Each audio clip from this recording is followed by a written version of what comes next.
नमस्कार मैत्रिणींनो, मी वर्षा फॅशन या युट्यूब चॅनलमध्ये तुमचं अगदी मनापासून स्वागत करते. तर मैत्रिणींनो, आजच्या व्हिडिओमध्ये आपण बघणार आहोत बघा फक्त एवढे एकाच आयताकृती कापडाचा रियूज आणि त्याचबरोबर तुमच्याकडे अशा जुन्या साड्यांचे लेसेस वगैरे असतील ना, ज्या आपण टाकून देतो म्हणजे खराब झाल्यावरती साड्या, तर लेस अशा मी काढून ठेवत असते, जपून ठेवलेल्या असतात आणि यांचा पण रियूज आपण आजच्या या व्हिडिओमध्ये करणार आहोत. तर तुम्हाला नक्कीच आजची आयडिया आहे ती आवडणार आहे आणि तुम्ही अशा पद्धतीचे बनवून पुढे विक्री पण करू शकता किंवा स्वतःही वापरात आणू शकता आणि इतरांसाठी गिफ्ट म्हणून पण देऊ शकता. तर चला जास्त वेळ न घालवता लगेच व्हिडिओला सुरुवात करू. व्हिडिओ युजफुल वाटला, आवडला तर प्लीज प्लीज प्लीज व्हिडिओला लाईक करा, हाईप करा आणि असेच नवीन नवीन युजफुल आणि युनिक व्हिडिओ बघण्यासाठी आपल्या वर्षा फॅशन चॅनलला नक्की सबस्क्राईब करा. तर चला सुरू करूया आजच्या व्हिडिओला.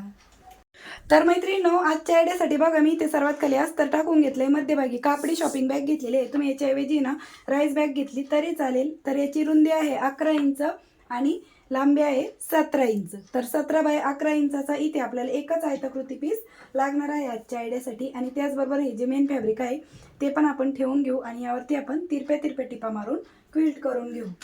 तर कडेकडेला ठिकठिकाणी आपण इथे टाचणी लावून घेऊ, म्हणजे क्विल्ट करताना हा कपडा इकडे तिकडे सरकणार नाही. तर मी इथे तिरप्या तिरप्याच टिपा देऊन घेत आहे.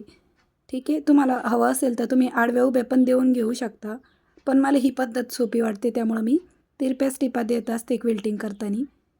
आणि मध्ये मध्ये कपडा पण असा सरकवत चालवायचा, म्हणजे कसं तिथे चुनी वगैरे कुठेच पडत नाही. अस्तरच्या कापडाला पण चुनी पडत नाही आणि वरतून पण. आता त्यानंतर जे आतमधलं जे कापड असतं ना आपलं, आता मी मध्ये म्हणजे कापडी शॉपिंग बॅग वापरली ना, त्याच्यापेक्षा एक्स्ट्राचं मेन फॅब्रिक आणि जे अस्तर आहे ना ते आपण कट करून घेतलेलं आहे. आणि त्यानंतर ही जी साडीची लेस घेतली होती ती आपल्याला साधारणतः अर्धा इंच खाली लावून घ्यायची दोन्ही साईडने. ठीक आहे, तर वरतून मी अर्धा इंच सोडून या पद्धतीने लेस आहे ती लावून घेत आहे. आणि म्हणजे लेस लावल्यामुळे खूप सुंदर ॲट्रॅक्टिव्ह आणि लुकच बदलून जातो आपल्या पर्सचा. आणि लेस पण अशीच घरात बेकार पडलेली असते तर तिचा पण तुम्ही नक्कीच या पद्धतीने उपयोग करू शकता आणि ती पण वापरात आणू शकता. ठीक आहे, तर बघा दोन्ही साईडने लेस लावून घेतली, एक्स्ट्राचा कपडा होता तो पण कट केला.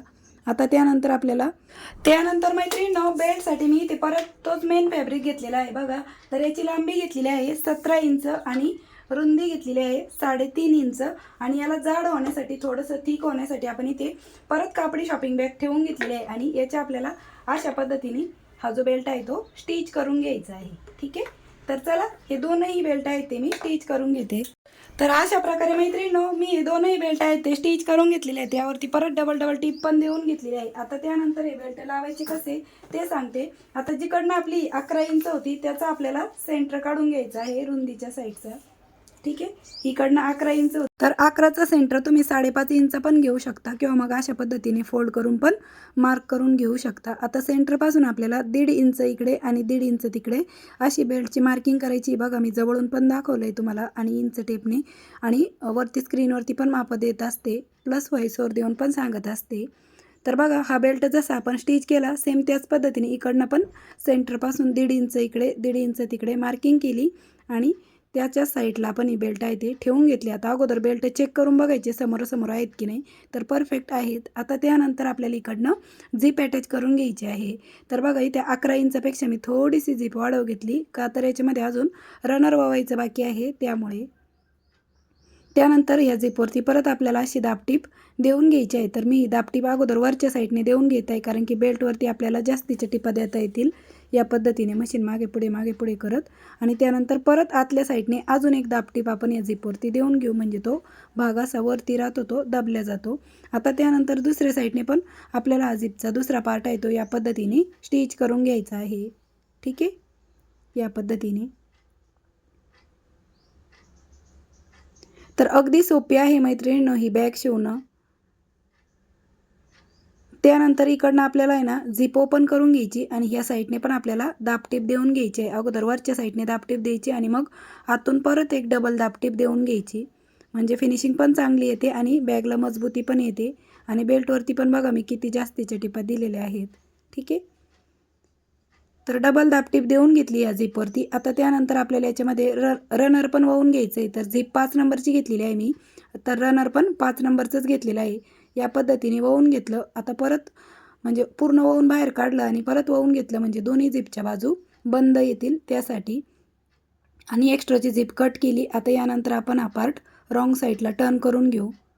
ठीक आहे. आता त्यानंतर बघा जी बॉटमची साईड आहे ना त्याचा आपल्याला सेंटर काढून घ्यायचं आहे. तर बरोबर झिप सेंटरला पकडून इथे सेंटरला मी एक मार्क करून घेतलं दोन्ही साईडनी आणि सेंटरपासून वरती आपल्याला 1.5 इंचावरती एक मार्क करून घ्यायचं आहे. तुम्हाला परत एकदा दाखवते.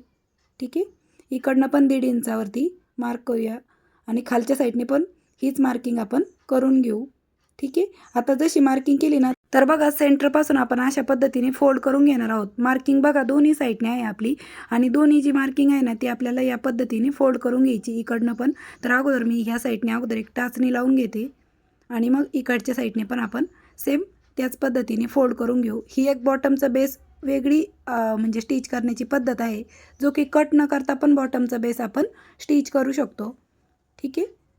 तर या पद्धतीने आपण जशी मार्किंग केली होती 1.5 इंचावरती तसंच फोल्ड केला आणि दोन्ही कडेला टाचणी लावून घेतली आणि या पद्धतीने आता दोन्ही कडा आपल्याला स्टिच करून घ्यायचे आहेत आणि या दोन्ही कडेवरती आपल्याला पायपिंग पण करून घ्यायची आहे.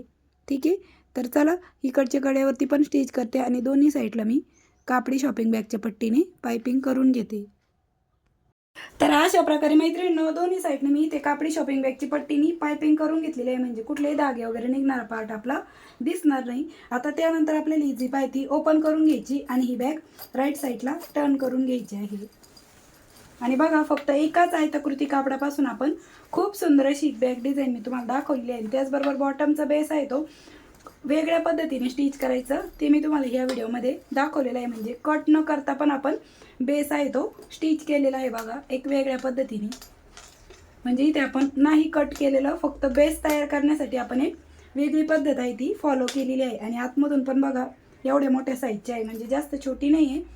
तुम्ही रिटर्न गिफ्टसाठी हिचा वापर करू शकता आणि हँडबॅग म्हणून पण हिचा वापर करू शकता. बघा या पद्धतीने आहे. आता शिवून तयार माप किती राहिलं आहे तर बघा साधारणतः 9.5 ते 9.25 इंच याची लांबी आहे आणि उंची आहे 6.5 इंच 6.5 बाय 9.5 इंच आणि बॉटमचा बेस पण बघा या पद्धतीने आहे. तर 3 इंचाचा बॉटमचा बेस आहे.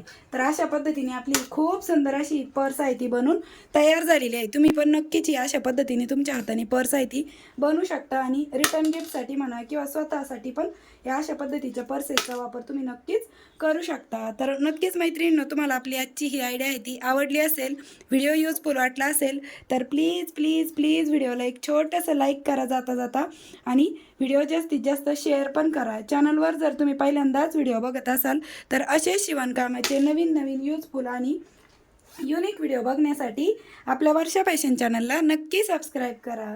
तर भेटूया पुन्हा नेक्स्ट व्हिडिओमध्ये. तोपर्यंत bye bye. Thanks for watching. Shri Swami समर्थ.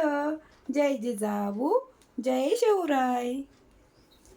आणि विशेष म्हणजे ही लेस लावल्यामुळे या बॅगचा लुक आहे ना खूप छान असा अट्रॅक्टिव्ह आणि सुंदर आलेला आहे बघा.